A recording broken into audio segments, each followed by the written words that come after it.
мач реванш между ЦСКА Червено знаме и прочутия италиански отбор Интер, два пъти европейски и световен шампион.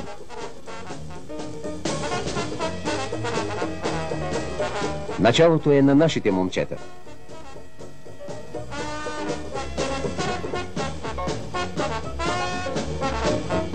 Още от първите минути те се впускат в стремителни атаки.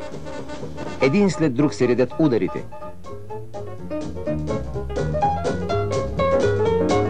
Но мал шанс. Оръжията на гостите са най-разнообразни.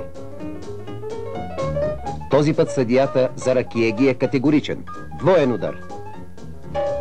Цанев бие светкавично и топката се оплита в мрежата на Сарти. Но голът не се признава.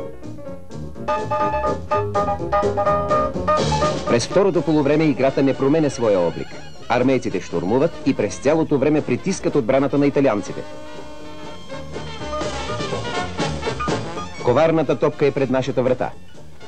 Корнер и оставеният на свобода Пакети вкарва гол. Смущението е бързо преодоляно и белите отново са в настъпление. В 78-та минута след умела комбинация, Радлев промъква топката през противниковата отбрана и бележи изравнителния гол. Големият спор ще се реши на 3 май в Болоня.